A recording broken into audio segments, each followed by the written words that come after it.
البروفيسور يعقوب بن بلاع محمد أحمد إسماعيل رحمه الله عنده قصيدة اسمها الاستيكة، ودي تعد من المعلقات في الشعر الحلمنتيشي.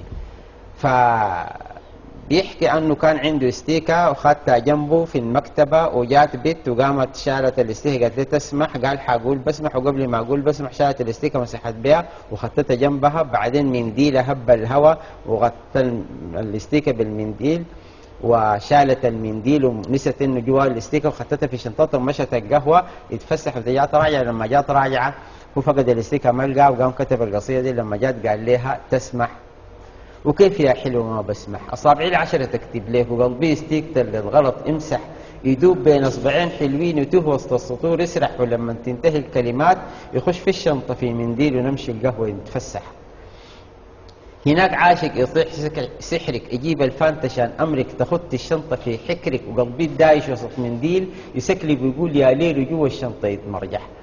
وترجع تاني الحلوة تلقيني راجعك هناك مصلوب، أشوف الناس طشاش في طشاش وأقرأ سطوري بالمقلوب، تقعدي وأعاين لك تغمدي انت تعايني لي أغمد أنا، أعاين لك تغمدي انت تعايني لي أغمد أنا.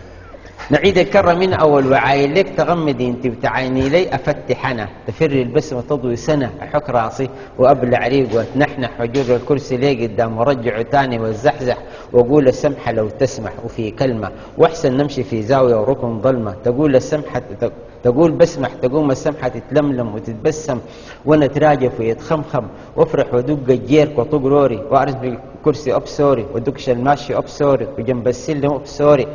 هناك في زاوية يتقعد ويستغفر ويشهد ويشيل نفسه ويتنهد ويقول ليكي والله وغاية الزول والحاصل وفي الواقع وفي الحقيقة ما قادر أقول ليكي.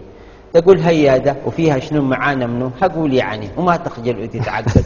قلنا نتعقد أزيح جنبك أزيد الخط تسبيكة، أقول لك بصوت نضي ورايع يفيض رقة ومزيكا، من فضلك من ترجاك ترجعي لي الاستيكة. الحمد لله زمان ما